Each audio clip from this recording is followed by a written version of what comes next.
Hola y gracias por estar en esta transmisión que comenzará en un momento. Básicamente, esta transmisión tiene como propósito dialogar con un usuario que ha estado activo en los comentarios, de nombre Gustavo Monteros, si mal no recuerdo, y estoy esperando a que él ingrese para poder dialogar respecto de las cosas que él alega en los comentarios y de alguna manera también respecto de las cosas que me imputan en los comentarios. Sucede que varias personas de distintas confesiones de fe, de distintas formas de cristianismo, tienen la impresión, la idea de que soy miembro de la organización Testigos de Jehová.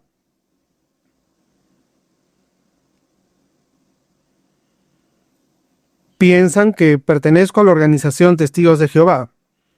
Entonces, al respecto, las personas que son miembros de esta organización, de alguna manera están satisfechos y complacidos con las cosas que expongo cuando el tema es esto que en el cristianismo llaman la divinidad de Cristo.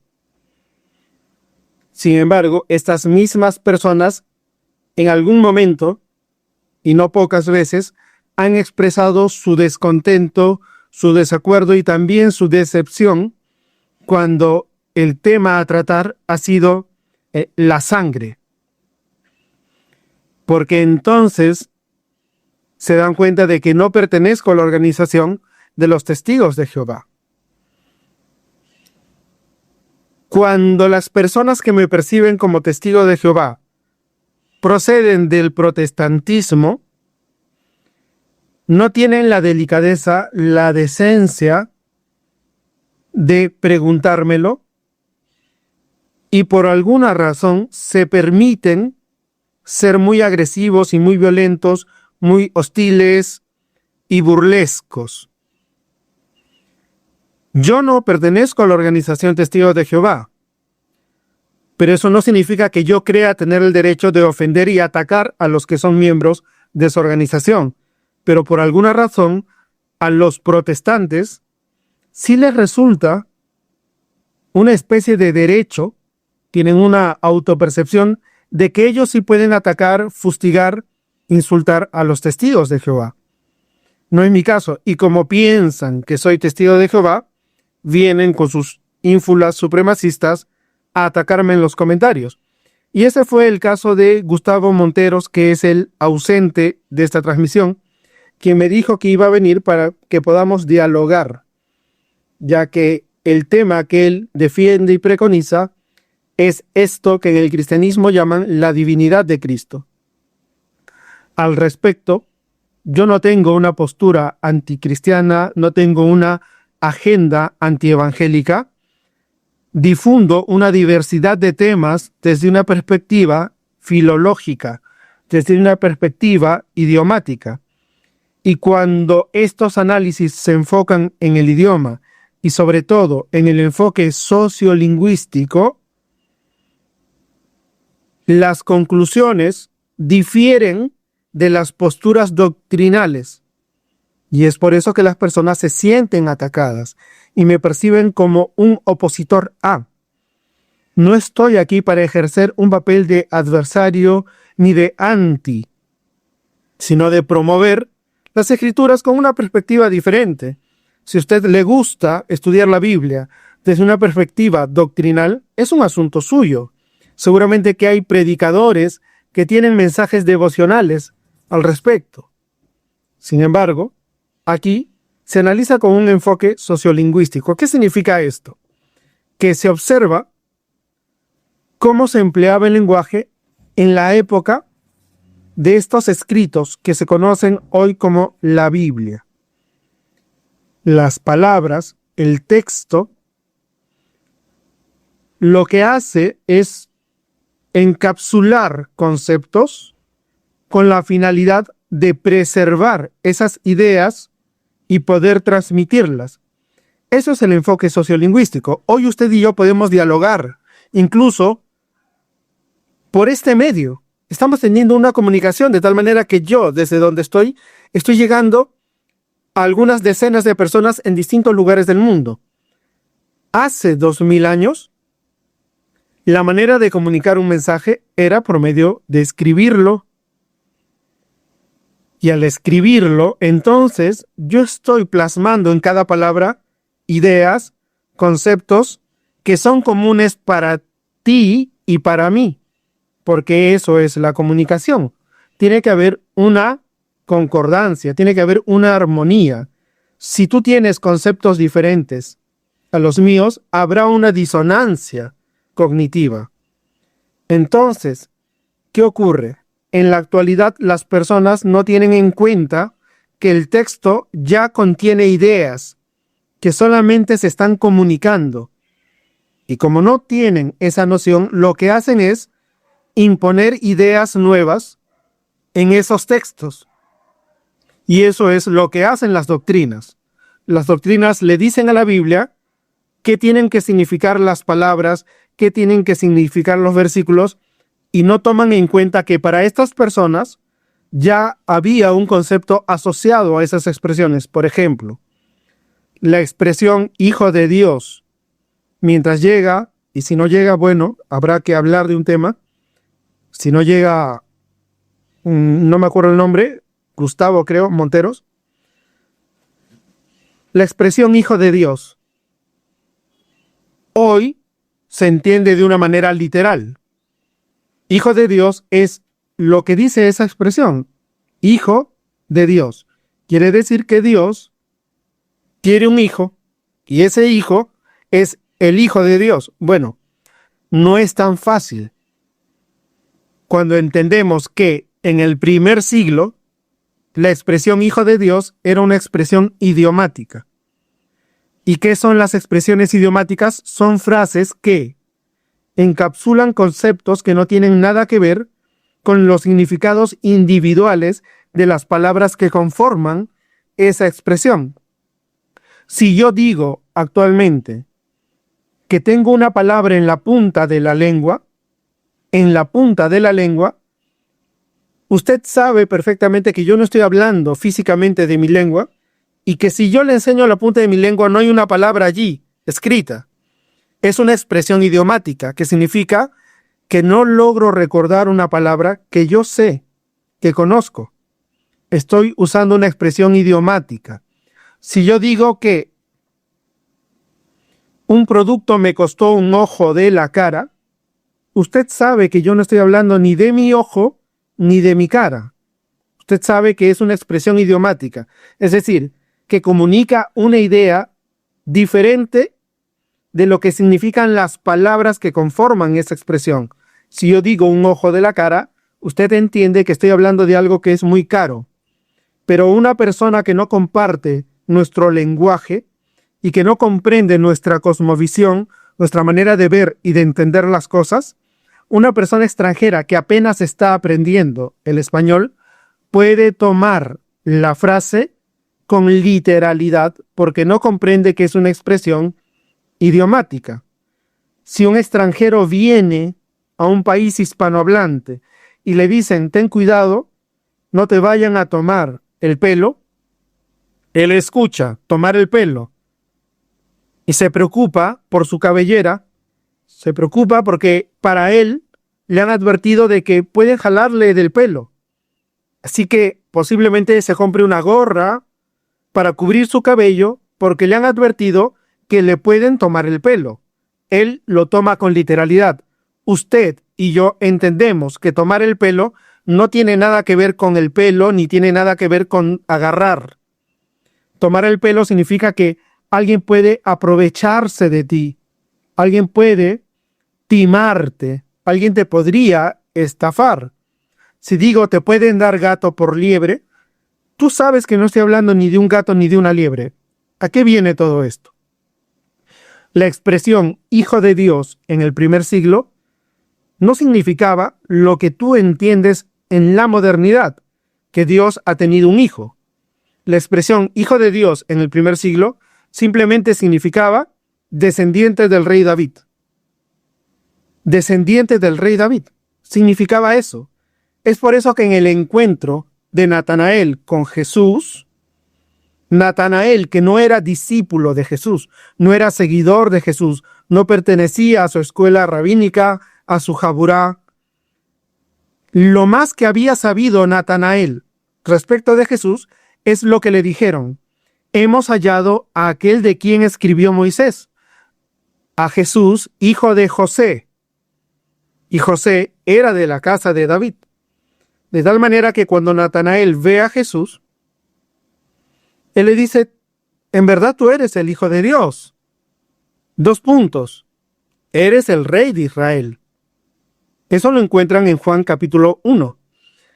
En verdad tú eres el Hijo de Dios. 2 puntos. Tú eres el Rey de Israel. Es decir, en verdad tú eres descendiente del rey David, por ende, tú eres Rey de Israel. Eso es el enfoque sociolingüístico. ¿Eso colisiona con los enfoques doctrinales? Sí, colisiona con los enfoques doctrinales. Soy consciente de eso. ¿Significa que tengo una agenda anticristiana? No. Significa que estoy estudiando la Biblia desde una perspectiva realista, idiomática, académica, y si prefieres el enfoque doctrinal, bien por ti. Y si no estás de acuerdo con el enfoque académico, no te llenes de ira, de cólera, y no ataques a la persona que no piensa como tú, porque eso te hace ver como un supremacista, como un fundamentalista, como un radical. Y habla mal de la fe que profesas. ¿Cómo puede ser que te precias de tener una relación con Dios y eres tan hostil y tan agresivo en los comentarios? Esa es la impresión que me llevo yo cuando recibo ese tipo de comentarios. Buenas tardes a todos y gracias por haber venido. Gracias por estar en esta transmisión. Comencé esta transmisión porque una persona se comprometió a venir para dialogar conmigo. Creo que se llama Gustavo Montero, pero parece que desistió de venir.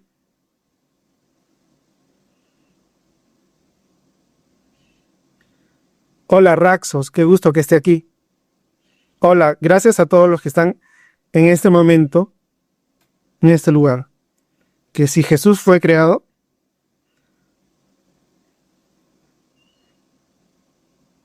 todo lo que no es Dios ha sido creado por Dios. Jesús no es Dios y Dios no es Jesús.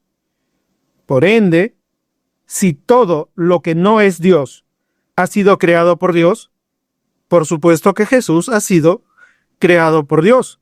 No podría ser o tratarse de un ser increado. Ahora, digo que no es Dios porque estoy profesando una doctrina.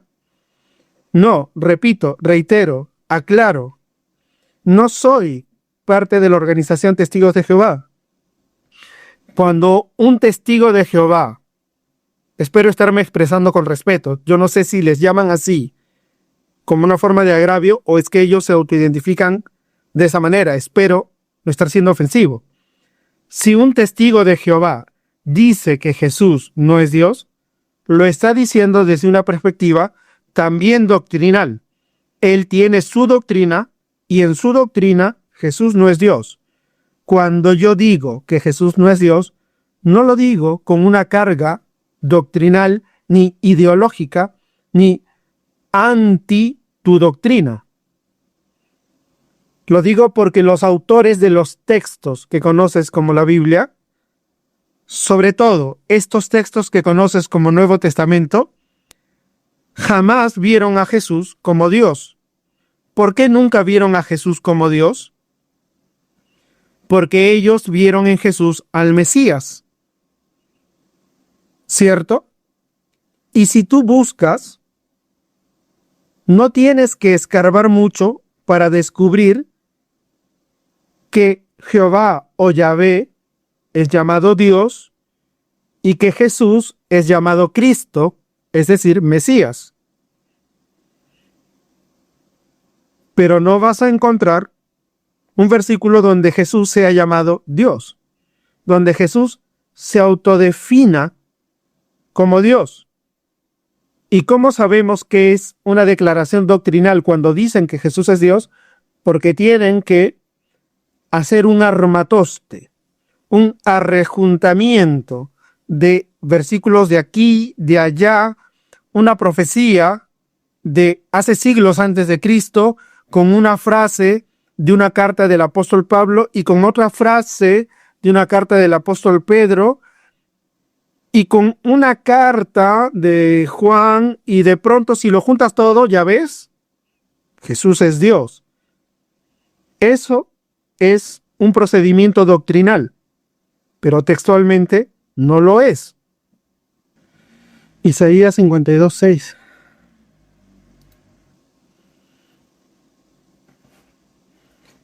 Es muy incómodo aquí mi lugar de mi setup. En realidad es una mesa y trato de acomodar dónde poner el mouse y dónde poner mi taza. ¿Cabe uno o cabe el otro? Pues los dos no caben. No pueden estar los dos en un mismo mundo. Y mi taza contiene mi sacrosanto café. La gen yeda amishmi, Isaías 52:6, ¿no? Por tanto, yeda es conocer. Por tanto, conocerá a mí. A mí es la palabra hebrea am, que significa pueblo, y a mí significa mi pueblo. Entonces, por tanto, conocerá a mi pueblo, Shemi. Viene de Shem, que es nombre en hebreo, y Shemi, mi nombre. La gen yeda mi Shemi, por tanto, conocerá mi pueblo, mi nombre. La gen, otra vez, por tanto, Bayom Ahu, en el día aquel, Kiani Hu, Hamdaber, Ki, porque Anihu, vamos a explicarlo de una manera más rápida. Este Anihu es una expresión hebrea que si la traducimos de manera literal, tal como lo encontrarías en una Biblia interlineal, diría: yo soy Él, yo soy Él. Y podrías correr el riesgo de aplicar la lógica de cómo funciona el español al hebreo de hace miles de años. Cuando ves que dice yo soy Él debajo de Anihu, podrías pensar que Dios está diciendo, como hablarías en español, yo soy Él. Sin embargo, esta es una forma idiomática por medio de la cual Dios se presenta como el único. Y esto podemos encontrarlo en varios otros versículos. Reu ata ki ani hu. Ved ahora que yo, preste atención por favor. Reu ata ki ani hu. Deuteronomio 32-39, a los que puedan buscar en su Biblia. Reu ata ki ani hu. Vean ahora que yo, Anihu, que yo soy Él, no, que yo soy único. Es decir, literalmente, si lo traduces, literalmente diría Anihu, yo soy Él. Pero idiomáticamente, esto comunica la idea de que Dios es único y autosuficiente. Por eso, miren el contexto de Deuteronomio 32. Vean ahora que yo, Anihu, yo soy el único. Ve Ein Elohim Imadi, y no hay Dios junto a mí. Vamos a leerlo traducido, conservando el criterio idiomático. Vean ahora que yo soy único y no hay Dios junto a mí. ¿Se da cuenta de cómo encaja? Vean ahora que yo soy único, Anihu, literalmente, yo soy Él, pero idiomáticamente quiere decir yo soy único. Yo soy solamente yo. Y no necesito de nadie más. Vean ahora que yo, Anihu, yo soy único, ve en Elohim Imadi, y no hay Dios junto a mí. Ani Amit va a Haye, yo hago morir y yo hago vivir. Entonces, volviendo a Isaías 52:6. La gen yeda a Mishemi, por tanto conocerá mi pueblo mi nombre. La gen bayoahu, por tanto en el día aquel, ki anihu, porque yo soy único. Hamdaber, el que habla. Hineni. Hineni es una expresión hebrea que procede de hiné. Hiné significa he aquí. Y Hineni, heme aquí. Así como hemos leído al principio, la gen yedá, por tanto conocerá a mí. ¿Qué es a mí? Es am, que significa pueblo, terminado en ni. A mí, mi pueblo. Shemi es Shem, nombre, terminado en i. Shemi, mi nombre. Bueno, Hiné significa he aquí y Hineni, terminado en i, heme aquí. Porque yo soy el único, el que habla. Hineni, aquí estoy. ¿Cuál es el problema con este versículo? Y digo problema porque es un problema. ¿Cómo se encuentra en las Biblias como Reina Valera de 1960? Este versículo dice así: por tanto mi pueblo sabrá mi nombre por esta causa en aquel día, porque yo mismo que hablo, he aquí estaré presente. Mire cómo es la inducción doctrinal. Porque yo mismo que hablo, estaré presente en el futuro. Yo mismo que hablo. ¿De dónde viene ese yo mismo que hablo? Lo han inventado. ¿Qué dice el texto hebreo? Ki ani hu, porque yo soy el único. Hamdaber, el que habla. Hineni, aquí estoy. No dice yo estaré presente. Y es que Dios nunca puede hablar en esos términos. ¿Por qué? Porque Dios no está sujeto al tiempo. Si dice yo estaré presente, implícitamente está diciendo ahora no estoy presente. Habrá un momento en el futuro en el que estaré presente. Solo puedo decir que estaré presente si ahora mismo no estoy presente, o si entre hoy y ese momento dejo de estar presente, pero Dios siempre está presente. Entonces traducen mal y eso lleva a las personas a pensar mal. Y no es que la persona que lee la Biblia lo hace de mala fe, lo hace con mala intención. No es que lee la Biblia diciendo voy a aferrarme a mis doctrinas. Lee la Biblia porque busca en ella tener comunión con Dios. La maldad está en quienes autorizan con sello de acreditación que circulen estos textos con el nombre de Biblia cuando en realidad son manipulaciones. Este es un claro ejemplo de una manipulación con fines de inducir doctrinalmente. Pero, ¿qué dice entonces Isaías 52:6? Dice, por tanto, conocerá mi pueblo mi nombre, por tanto, en el día aquel, porque yo soy el único, el que habla, aquí estoy. Aquí estoy.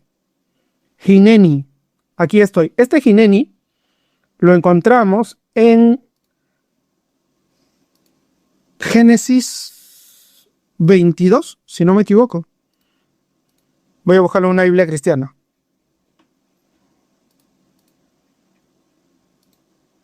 Aconteció después de estas cosas que probó Dios a Abraham y le dijo, Abraham, y él respondió, heme aquí, ahora, heme aquí. Hineni, en el texto hebreo dice eso. Hineni. Entonces, ¿qué tal si lo traducimos igual como lo traducen en Isaías 52:6? Y Abraham respondió a Dios.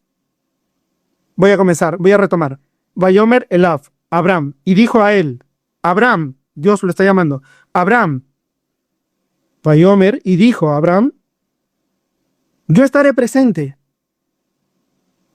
¿Le parece que tiene sentido? Que Dios llama a Abraham ahora y Abraham le dice, yo estaré presente. Porque le dijo Hineni. Y en Isaías 52:6, Hineni ha sido traducido como yo estaré presente. En cambio, este heme aquí, aunque literalmente significa heme aquí o aquí estoy, también tiene una carga idiomática. Es que, repito, el hebreo no funciona igual que el español, no solo no es el mismo idioma, sino que funciona de una manera diferente. Digo Hineni no para que te enteres que estoy aquí, ahora, en este momento, sino que es una manera de ponerme a tu disposición, de demostrarte de una manera expresiva que estoy presto para lo que tú requieras. Entonces, cuando Dios le dice a Abraham, Abraham responde, heme aquí, en el sentido de, aquí estoy, Señor, para lo que tú digas. Entonces, en Isaías 52:6 ocurre lo mismo. Dios dice Hineni, no dice yo estaré presente en el futuro. Isaías 9:6, y es un versículo muy citado.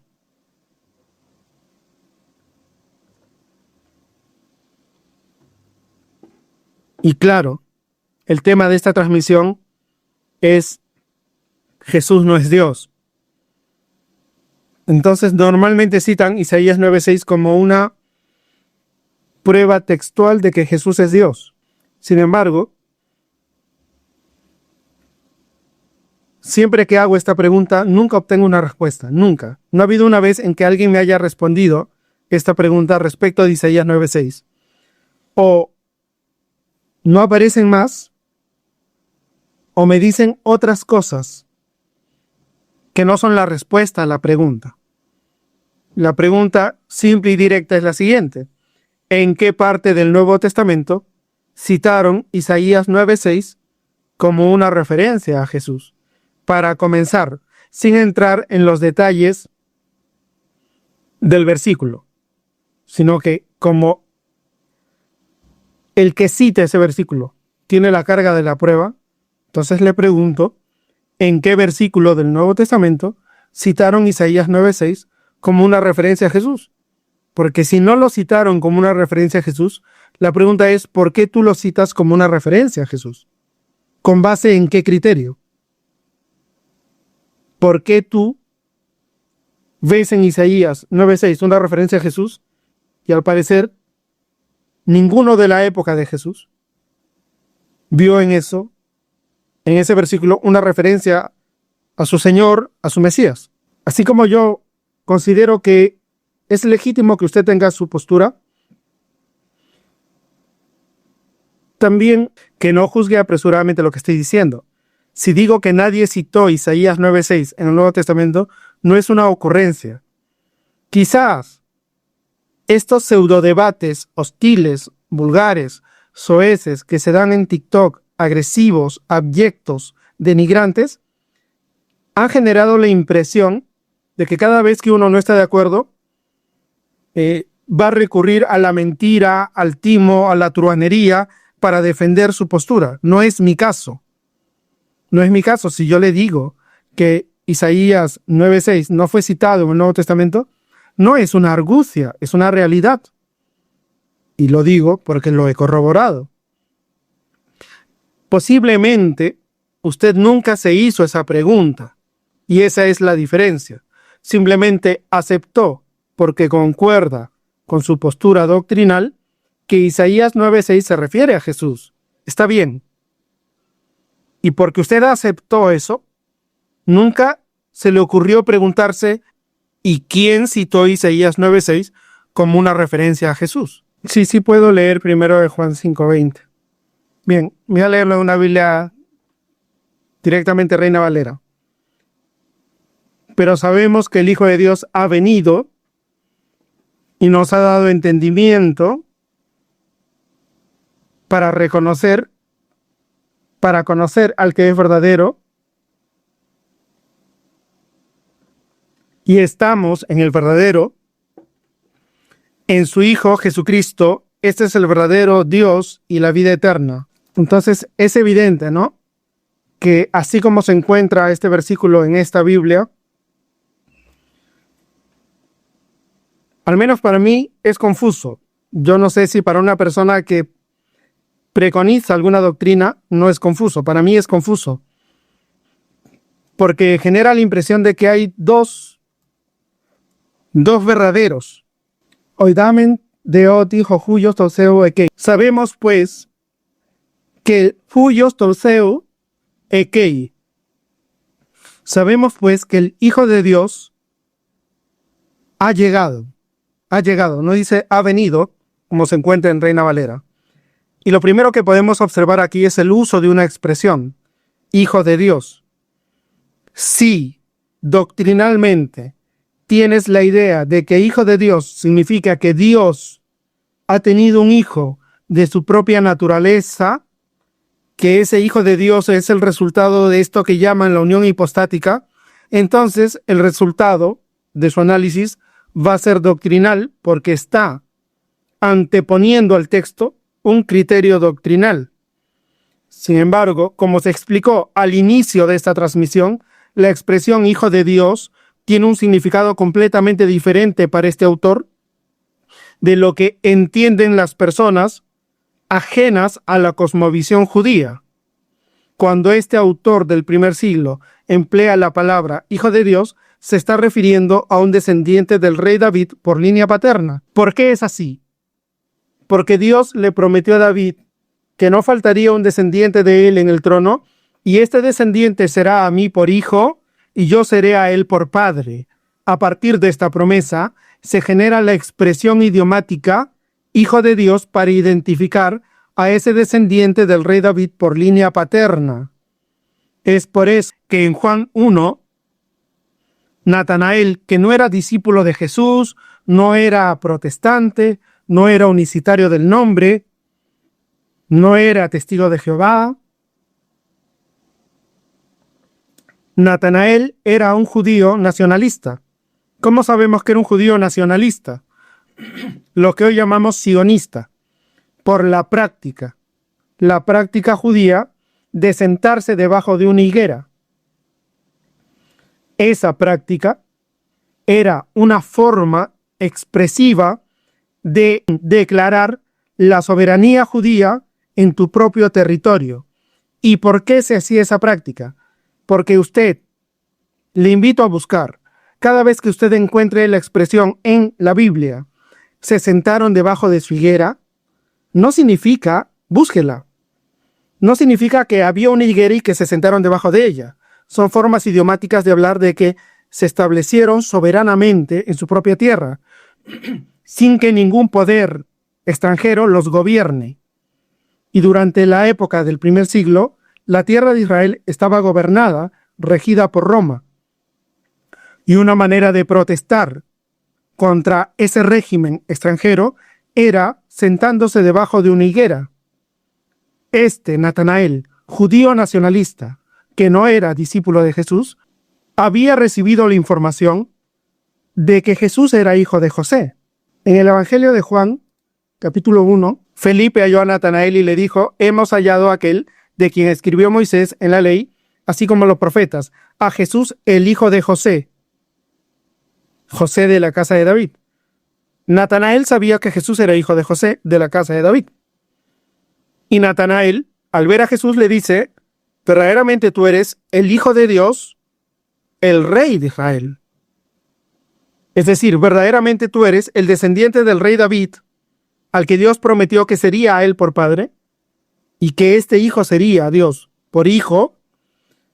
Por ende, tú eres el rey de Israel. Lo dice un judío nacionalista que estaba hastiado del gobierno opresor imperial romano y que buscaba, anhelaba, estudiaba la Torá, hacía plegarias debajo de una higuera como una señal nacionalista, sionista de protesta.